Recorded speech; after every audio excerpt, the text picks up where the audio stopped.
Hello everyone, it's Mike Levin. Saturday, September 12th, around 3 p.m. Getting a few hours here to myself. Thankfully caught up on sleep, and now it's time to turn back to coding. My previous video I was pretty excited about, having realized finally that I built something that had a couple of Turing machines built into it. And sorry, I'm a little winded here from doing the steps, but I figured I have the motivation to say a few words about the Turing machines that I've built into my product. And that might come off as a little bit mysterious or unusual. What is he referring to, these Turing machines? Well, back in the 1940s, there was this man, Alan Turing, who was one of the principal researchers in computer science, British, and essentially put all his energy towards code breaking. And in doing this, he came up with many of the principles and tenets of modern computing.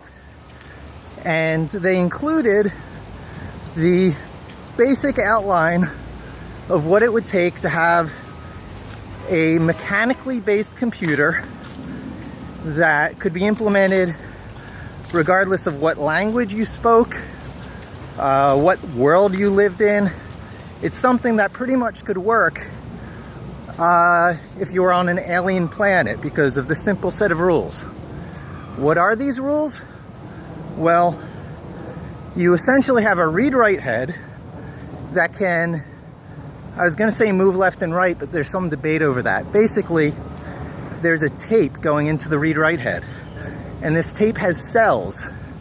And a Turing machine is actually capable of reading any of the symbols written on these cells and then carrying out the instructions set forth by that symbol and optionally rewriting the symbol. So as you can see, this, and some of the instructions that can be carried out are move the tape left and right, X number of cells, and continue the process based on the symbol it lands on. And this buys you so much flexibility. In fact, as Turing points out, it's infinite flexibility in creating a machine that can carry out algorithms or instructions. And with such a machine, you can actually demonstrate that any program written in any language could be converted into any other language, because if you can write a Turing machine in that language, the Turing machine can reverse that process and encode it into another language still. So the point is, all languages are essentially made equal. So that if you're an expert programmer, you're an expert programmer, and the theory goes it does not matter what program you're writing your language in.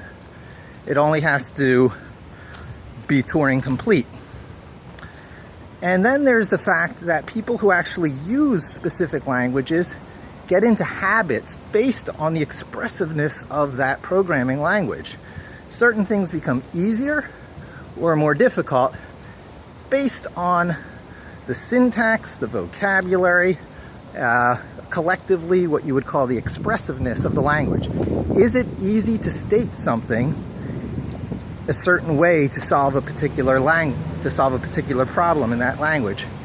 And the answer changes based on the problem in the language. So Lisp is great when the problem is so obscure that you need to invent a series of languages to sort of iteratively build in towards solving the one very strange problem with the ideal, perfect custom language. Python, on the other hand, is great at solving the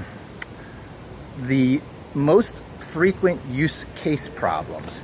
Most people need to manage various sorts of lists in some way, name value dictionaries, lists, tuples, and a couple of things like that. and have all the extra stuff built around it to make building apps based on these list type primitives really easy. That's Python. The C language lets you program things assuming a lot of intimate knowledge about the hardware you're running on.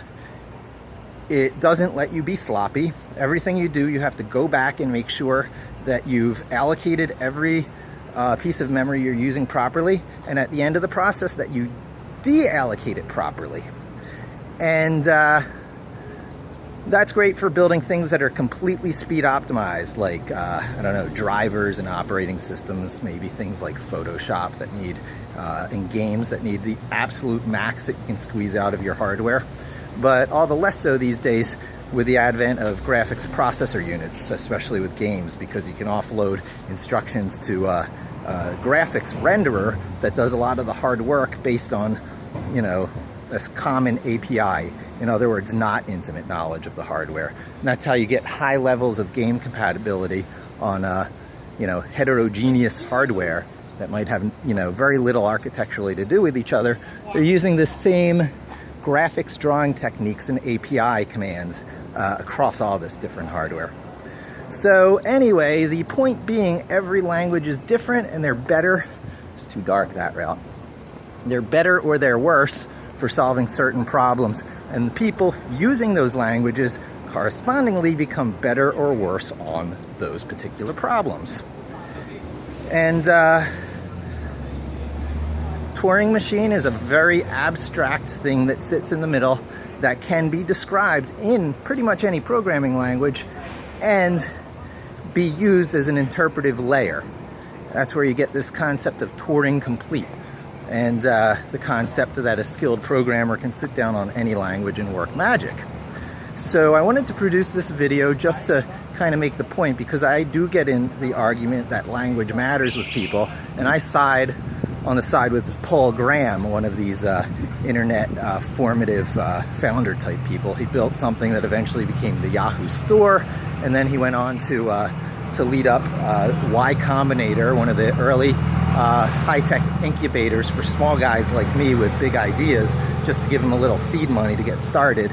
And you know, now he's one of these influential speakers, and one of the points that he will frequently make is that language does matter, and that there is one language that's the true, better than all other languages in computers, that being Lisp, with this interesting thing called the blub paradox he talks about, where until you've used that language, you're blind to the fact that there's the possibility of an even better language.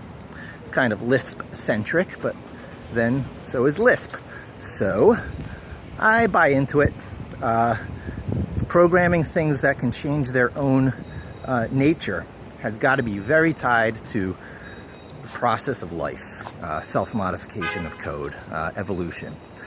Lisp is probably where a lot of the big breakthroughs are going to be made in, you know, machine intelligence, that sort of thing.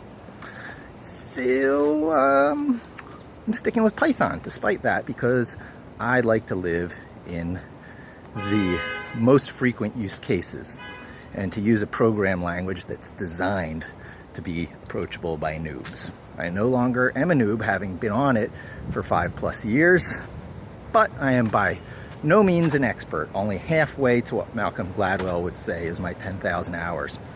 So be it. I can feel that. I don't know everything there is to know, but I am tackling new subjects, and I'm pretty chomping at the bit to get started with decorators as a way of dealing with my monolithic generator, where a defensive API design pattern is conflicting with a Python constant response yielding pattern to keep me from breaking things out into subfunctions that I would probably like to, but am not, because I can manage text files and I like to type, and I can jump around in a text file without using a mouse to scroll every time. And I'm just sort of like becoming more and more at one with these files that I've created.